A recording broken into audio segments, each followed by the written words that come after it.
Retrouvez le débat de Smart Impact avec Veolia.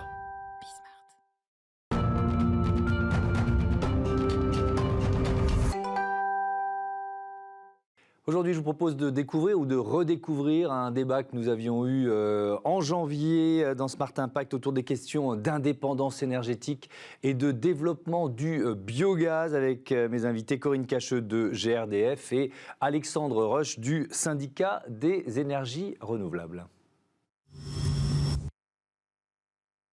Vous connaissez le gaz naturel, effectivement, qui aujourd'hui nous sert à nous chauffer, à cuisiner. Il sert même en mobilité. Maintenant, vous avez peut-être vu des bus roulant au gaz, au biogaz ou des poids lourds. Donc, en fait, c'est le même gaz, en fait, sauf qu'il n'est pas produit de la même manière. Le gaz naturel, il est extrait des sous-sols, il est importé, il est fossile. Là où le biométhane vient finalement des déchets, de résidus agricoles, etc. Et finalement, la grosse différence, c'est sur le sujet environnemental, puisqu'il émet 10 fois moins de CO2 que le gaz naturel. Donc on a un gaz qui est similaire en termes d'usage, il n'y a pas besoin de changer ses équipements, mais en revanche, son bilan environnemental est significativement amélioré, puisqu'il est 10 fois moins émetteur de CO2. C'est très significatif, mais on peut le dire. Est-ce que la France est bien placée dans ce secteur de la méthanisation ? Alors la France, c'est un sujet assez récent en France quand même, une petite dizaine d'années.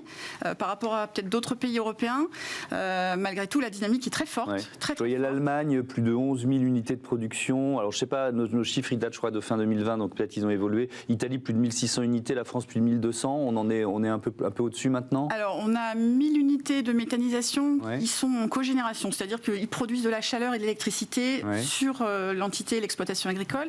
La méthanisation, d'ailleurs, je peux le dire tout de suite, c'est 80% de méthanisation agricole. Et là où la dynamique est très forte, et où nous, GRDF, on est particulièrement concernés, c'est la méthanisation en injection, c'est-à-dire que le biométhane produit va être injecté sur les réseaux de distribution, ce qui permet d'être acheminé à l'ensemble des clients qui souhaitent consommer du biométhane. Donc on est à 1000, on prévoit de passer à combien, je ne sais pas, d'ici à la fin de la décennie par exemple? Alors on a donc 1000 en cogénération, 365 en injection, c'est là où la dynamique est très forte, puisque sur les 3 dernières années, on a fait x5, donc la dynamique est très forte, et il y a 1200 projets en injection pour les 2 à 5 ans qui viennent. C'est des projets qui sont déjà enregistrés dans ce qu'on appelle une file d'attente, donc des projets qui sont suffisamment avancés. Donc 1200, on est à peu près à 1200, on en aura 1200 de plus. Donc une très forte dynamique. C'est une très forte croissance. Alexandre Roche, derrière ces projets de méthanisation, il y a des enjeux de souveraineté. On est en pleine actualité, on le voit en ce moment avec ce qui se passe en Ukraine. L'Europe, elle doit être moins dépendante du gaz russe, tout simplement. C'est assez basique. Tout à fait, mais vous avez prononcé le terme de souveraineté qui est, je pense, extrêmement important dans le débat actuel. Et c'est vrai que pouvoir produire localement, c'est une force pour notre pays, c'est une force pour nos territoires. Et finalement, la méthanisation, c'est un peu à la croisée de plusieurs enjeux. Celui de la souveraineté, celui de la transition énergétique, mais il y a aussi celui de l'économie circulaire. C'est vrai qu'il y a assez peu, finalement, de filières qui permettent de cocher toutes ces cases à la fois. On produit des déchets, des biodéchets, qu'on va utiliser, et derrière, on peut retrouver du gaz et du digestat, c'est-à-dire quelque chose qu'on va utiliser pour fertiliser les terres. Donc il y a quand même une équation assez formidable finalement pour nous rendre plus dépendants, pour permettre au territoire et notamment à l'agriculture aussi d'équilibrer financièrement les exploitations agricoles. Il ne faut pas l'oublier. Aujourd'hui, on a des vrais enjeux sur l'agriculture avec les jeunes générations qui ont du mal à reprendre les exploitations, des agriculteurs qui sont de plus en plus vieux en moyenne d'âge. Et la méthanisation, ça peut être aussi une solution pour faciliter cette souveraineté aussi alimentaire, puisqu'on estime que les revenus additionnels d'un méthaniseur sur une exploitation agricole, c'est à peu près 15 000 € par an. Donc quand on connaît le revenu moyen d'un agriculteur, on voit que c'est quand même une source de revenus additionnels. Donc souveraineté énergétique, mais aussi souveraineté alimentaire. Et en termes d'emploi, on n'a pas donné des chiffres quand vous parlez de 1200 projets qui sont déjà dans la file d'attente. On sait ce que ça pourrait créer en termes d'emploi ? Alors, on sait qu'une unité de méthanisation, une seule, c'est à peu près 3 à 4 emplois directs, non délocalisables et pérennes. En indirect, on a à peu près une dizaine d'emplois. Donc ça, c'est pour une unités de méthanisation. À l'échelle de l'ensemble des unités de méthanisation aujourd'hui en fonctionnement, on est à peu près à 10 000 emplois directs et indirects. Donc ça représente, voilà. Et en projection, puisqu'on évoquait les 1200 projets qui arrivent, on estime qu'à l'horizon 2030, selon la dynamique, on sera entre 32 000 et 53 000 emplois par cette filière en France. Donc des emplois pérennes français. Donc on voit bien effectivement que, comme vous le dites, ça coche beaucoup de cases, mais il y a aussi un certain nombre de critiques ou d'interrogations, on va dire, Alexandre Roche, notamment sur les pollutions, les rejets qu'elle peut provoquer. Qu'est-ce que vous répondez à ça? C'est la première partie de la question. Et puis la deuxième, c'est peut-être, est-ce que c'est lié à une question de formation ou de préparation des agriculteurs quand ils basculent vers ce nouveau métier, d'une certaine façon? Oui. Déjà, c'est normal que les gens se posent des questions, et c'est précisément pour ça qu'on a fait MétaFrance. Par rapport au sujet que vous évoquez sur la pollution, il faut savoir que la méthanisation, aujourd'hui, elle est très encadrée. Elle est encadrée par un régime qu'on appelle le régime des installations classées pour la protection de l'environnement, ICPE. Et le digestat que j'évoquais tout à l'heure, c'est-à-dire finalement ce liquide qu'on obtient en sortie de méthaniseur, doit faire obligatoirement l'objet d'un plan d'épandage. Et ce plan d'épandage, il est contrôlé dans le temps. On doit contrôler les volumes qu'on épand, les dates auxquelles on épand ces produits. Et globalement, aujourd'hui, c'est une filière qui n'a pas d'impact, en tout cas pas plus d'impact que ce que font les agriculteurs déjà aujourd'hui, c'est-à-dire d'épandre les effluents d'élevage sur les champs. Donc, sauf quand la taille de l'usine de méthanisation est très importante, si vous voulez. Mais ça, non, parce que le plan d'épandage derrière, il sera, que ce soit une petite installation ou une grande installation, le plan d'épandage et les concentrations qu'on a le droit d'épandre, ça ne varie pas. Mais encore une fois, voilà, c'est certain que les gens, comme c'est une technologie un peu nouvelle, se posent des questions, et justement sur ce site on apporte les réponses les plus à jour, en tout cas par rapport aux connaissances scientifiques dont on dispose. Donc sur la question de la pollution, la réponse est vraiment l'encadrement réglementaire. Et sur la formation?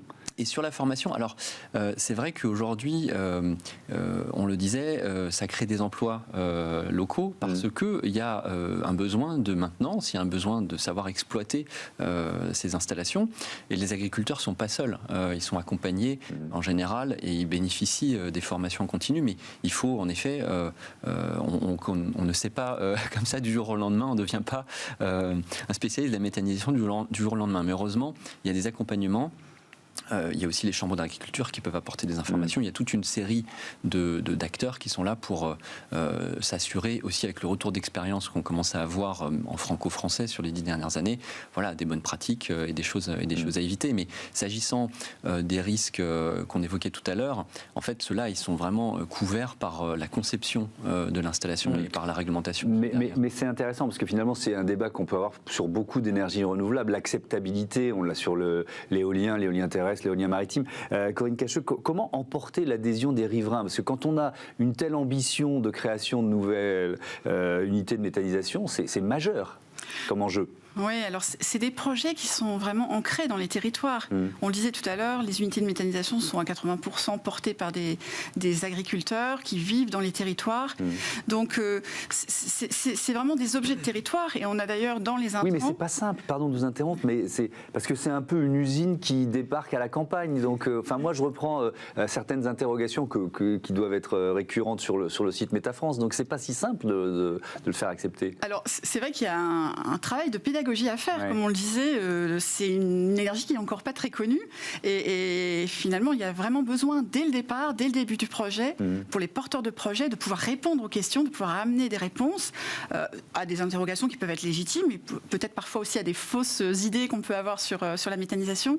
Donc nous, GRDF, on accompagne les porteurs de projets, et c'est un élément sur lequel on insiste sur le fait de bien préparer et communiquer auprès de l'environnement local, les citoyens, la collectivité locale, pour que ce projet de territoire, qui intègre des fois aussi des déchets du territoire, même des biodéchets, il y a des collectivités qui ont mis en place par exemple des filières de collecte de biodéchets des citoyens qui ensuite vont en méthanisation.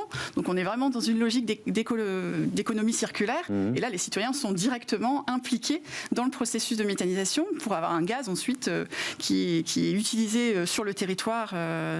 Voilà, donc c'est vraiment l'acceptabilité, c'est un sujet, mais qui trouve sa réponse dans la pédagogie, les explications. Et souvent, d'ailleurs, il y a beaucoup de questions au départ, au moment du développement des projets. Et puis, une fois qu'ils sont lancés, il n'y a plus de questions. Je pense d'ailleurs que côté du CER, vous aviez mené une enquête sur l'acceptabilité autour des énergies renouvelables et de la méthanisation en particulier. Et les résultats sur l'acceptabilité des citoyens sur la méthanisation étaient tout à fait intéressants. Voilà pour ce débat autour du biogaz, de la méthanisation au cœur de l'actualité, évidemment encore aujourd'hui avec les enjeux d'indépendance énergétique de la France et de l'Europe. On passe tout de suite à Smart Ideas avec une start-up qui s'appelle Moki.